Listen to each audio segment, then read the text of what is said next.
So, Mark, imagine it is Monday morning. You are walking into the office, you have your coffee, you are feeling okay. You see a colleague. Let's say it is me. You smile and you ask the question everyone asks on Monday morning. You ask me, "So Sarah, how was your weekend?" Okay, I can do that. Hey, Sarah, good morning. So, how was your weekend? Good. Oh, that is nice. Just good? Yeah, good. It was good. I slept and I ate. Good. Okay, well, see you later, Sarah. And scene. Mark, that was painful. That was absolutely terrible. I felt awkward, you looked bored, and the conversation died in about 5 seconds. But be honest, does that sound familiar to you? It sounds very familiar. I think this happens to so many English learners, and honestly, even native speakers sometimes. You work hard all week, you do interesting things, you have a life, but when someone asks that simple question, "How was your weekend?" your mind goes blank. You freeze. Exactly.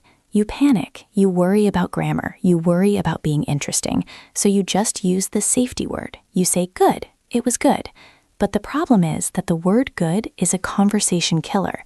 It stops the connection. It gives the other person nothing to say. It really does. If you say it was good, I have nowhere to go. I just have to walk away. But we want to help you fix that. We want to help you turn that awkward silence into a real conversation. That is right. Welcome to Talk About It in English. If you want to speak about your real life and not just study grammar rules in a textbook, you are in the right place. Please make sure you subscribe to the channel so you do not miss our weekly topics. Today, we are banning the word good. We are going to teach you a simple 3-step formula to answer the question, "How was your weekend?" like a native speaker. We call this the opinion event filling formula. It is easy to remember and it works for every type of weekend, whether you climbed a mountain or you just lay on the sofa and watched Netflix for 2 days. I love that. So let's break it down. The first step is what we call the opinion opener. This is the direct replacement for the word good. We need to give the other person a clear idea of the vibe of the weekend. Was it busy? Was it lazy? Was it fun? Right, because good doesn't tell me anything. So, Sarah, let's give our listeners some better options. Imagine you had a weekend where you didn't do much. You stayed home, you rested. What is a better word than good? If I just rested, I would use the word relaxing. It was relaxing. That is a great word because it sounds positive. Resting is a good thing. If you say it was boring, that sounds negative, but relaxing sounds lovely. I agree. Relaxing is perfect. Another one I use all the time is low-key. Low-key. Low-key. It was a low-key weekend. Ooh, I love that one. Low-key is very natural. It means not much happened, no big parties, no big events, just quiet and simple. It was low-key. That makes you sound very fluent. It really does. Now, what about the opposite? What if you had a million things to do? You cleaned the house, you went grocery shopping, you finished a report for work, you fixed the car. You are tired, but you got a lot done. For that, I would use the word productive. It was productive. This tells me immediately that you are working hard, but you feel satisfied. It was a productive weekend. Nice. And what if it was just crazy? Maybe you had a wedding, then a birthday party, then a dinner. You were running around everywhere. Then I would say it was hectic. Hectic means busy, but maybe a little bit too busy, fast-paced. It was hectic. Or if it was busy but in a really fun way, you could just say it was packed, like full. It was packed. Okay, so we have relaxing, low-key, productive, hectic, and packed. These are your opinion openers. Sarah, let's try a quick test. I will describe a weekend and you tell me the best word. Okay, I am ready. I stayed in bed until 11 a.m. I read a book. I drank tea. I didn't leave my house. That sounds amazing. That was definitely relaxing or maybe low-key. Perfect. Okay, next one. I painted the kitchen. I washed all my clothes. I replied to 50 emails. And I went to the gym twice. Wow, that sounds tiring, but I would say that was productive, very productive. Exactly. See, listeners, you already have better vocabulary than good. When you start your answer with, "It was productive" or "It was relaxing," you catch my interest. I want to know why. And that leads us perfectly to step 2 of the formula. Step 1 is the opinion. Step 2 is the highlight. The highlight. This is where most learners make a big mistake. We call it the police report mistake. Sarah, show them what the police report mistake looks like. Okay, so Mark asks me about my weekend, and I say, it was relaxing. On Saturday morning, I woke up at 8, then I brushed my teeth, then I had toast, then I watched TV for 1 hour, then I had lunch, then I went for a walk, then on Sunday I woke up. Okay, stop. I am falling asleep. That is too much information. We do not need a list of every single movement you made. We just want the highlight, the main event. Exactly. Native speakers do not list everything. We pick 1 or 2 main things to mention, the thing that stands out. The grammar here is usually the past simple. I went, I saw, I visited, I played. Right. Keep it simple. If you stayed home, your highlight might be, I just caught up on some sleep, or I watched that new series on Netflix. Caught up on sleep. That is a great phrase. It means you were tired, so you slept a lot to feel better.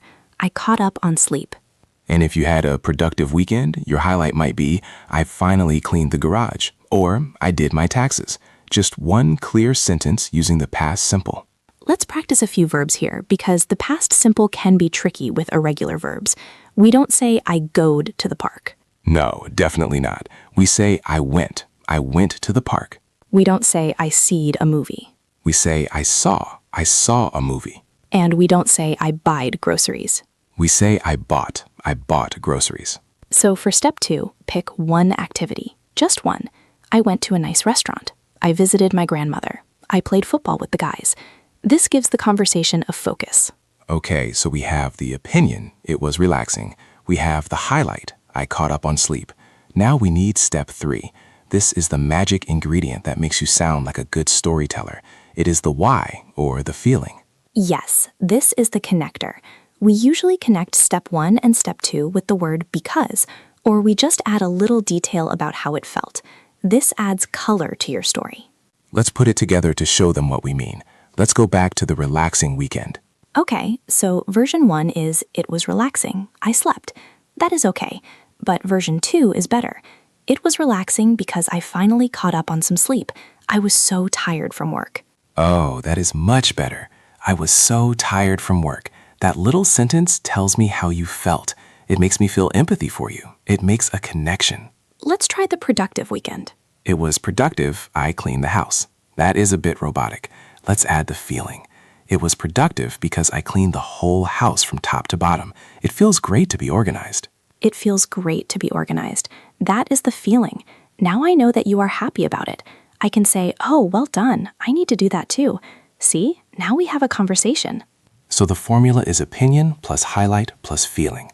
Let's try a few different scenarios, Sarah. I want our listeners to really hear how this flows.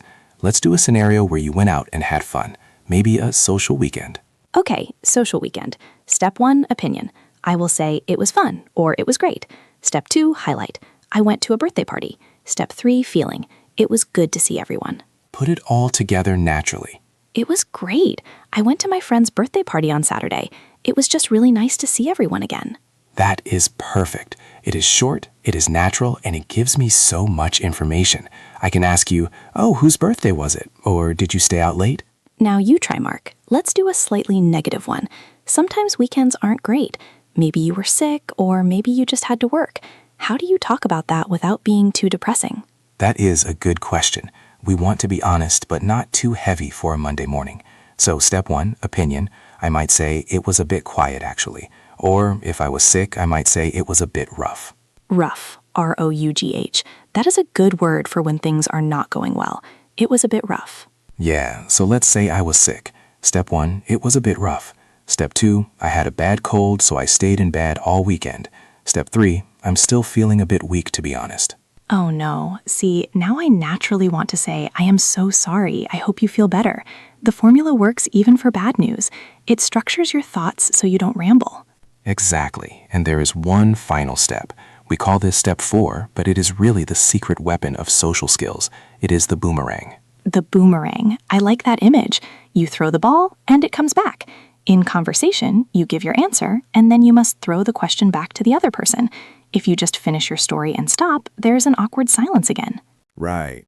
A conversation is like a game of tennis. You hit the ball over the net. You cannot just hold the ball. So after you say your opinion, highlight, and feeling, you need a simple phrase to ask about them. The easiest one is simply, how about you? Yep. How about you? Or what about you? Did you get up to much? Did you get up to much? That is a very natural phrase. It just means, did you do much or did you do anything interesting? So let's put the whole thing together. The full formula. Opinion, highlight, feeling, boomerang. Sarah, you start. Give me a low-key weekend. Okay, here we go. It was pretty low-key, actually. I just stayed local and went for a long walk by the river. It was nice to get some fresh air after a busy week. How about you? Did you do anything special? That was beautiful. It was smooth, it was interesting, and you invited me to speak. I feel comfortable talking to you. Thanks, Mark. Now, I want to address something our listeners might be thinking. They might be thinking, but my life is boring. I never do anything special. I don't have a highlight. I hear this all the time. Students tell me I have nothing to say. But you do. You definitely do. You don't need to climb Mount Everest to have a highlight. A highlight can be cooking a nice dinner. It can be playing with your cat. It can be buying a new pair of shoes. Exactly. In fact, if you tell me you climbed Mount Everest every weekend, I might think you are a bit crazy. Normal life is interesting to other people. If you say, it was relaxing, I made a huge pot of soup and read a book, that makes me feel cozy. I like hearing that. So don't be afraid of the boring stuff. The boring stuff is real life. That is what we connect on. Let's do some serious practice now. We are going to do a shadowing session.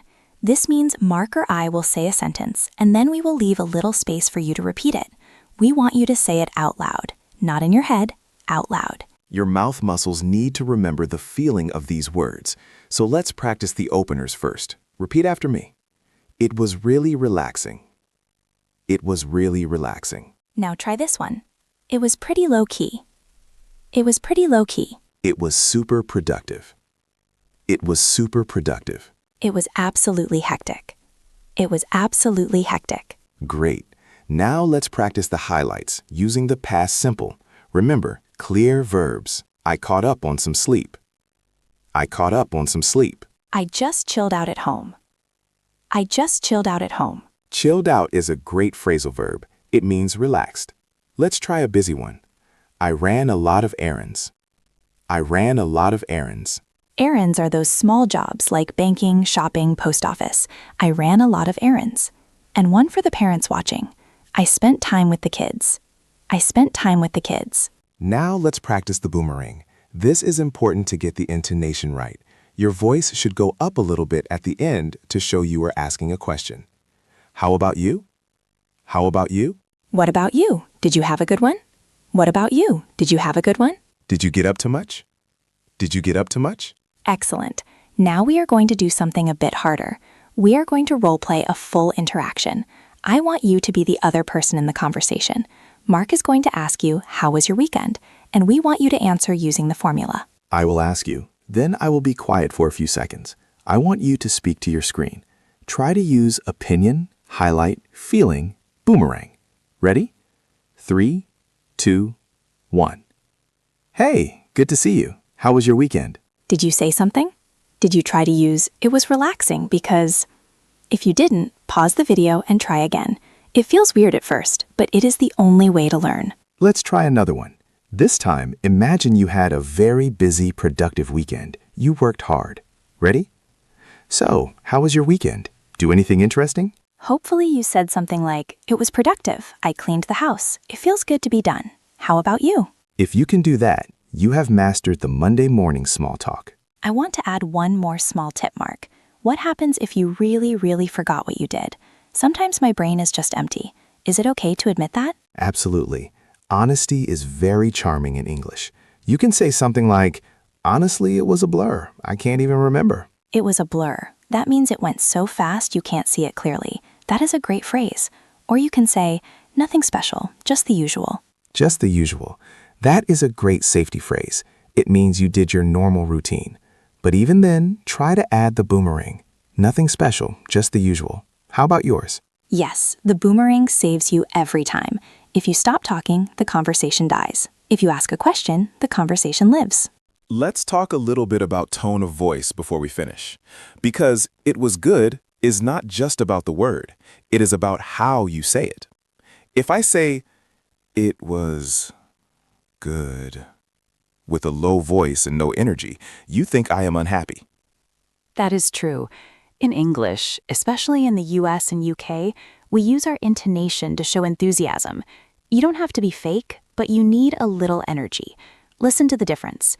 Number 1, it was relaxing. Number 2, it was relaxing. The words are the same, but number 2 invites you in. So when you use your opinion opener, relaxing, productive, hectic, try to put a little stress on that word. Stretch it out a little.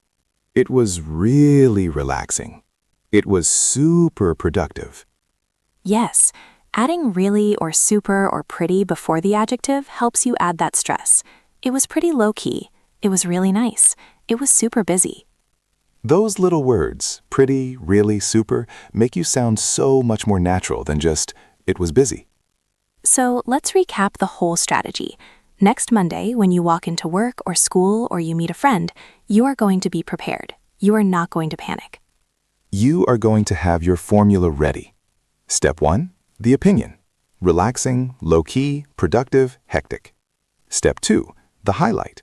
One main event using past simple. Step 3, the feeling/why. Connect it with a feeling. Step 4, the boomerang. Ask them back. And remember, the goal is not to impress them with your amazing life. The goal is to connect, to share a tiny piece of your reality.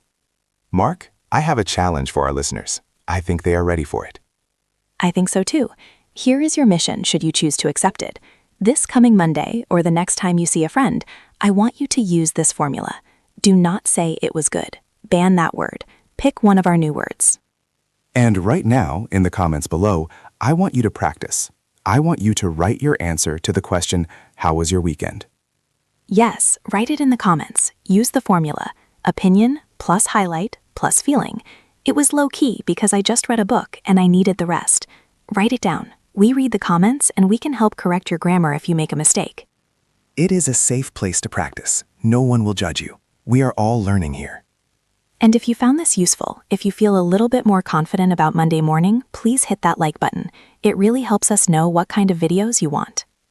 And if there are other daily situations that make you nervous, maybe ordering coffee or making a phone call or talking to your boss, let us know in the comments. We want to build the English you actually need. Exactly. English is for living, not just for passing tests. You have a life, and you deserve to talk about it. So, Sarah, before we go, how was your weekend, really? You know what? It was actually really productive. I finally organized my closet. It took 5 hours, but I feel so much lighter now. How was yours? Oh, nice. Mine was pretty lazy, to be honest. I watched 3 movies in a row. I just needed to switch off. That sounds perfect. See? It's that easy. Thanks for listening, everyone. See you in the next episode. Keep talking. Bye.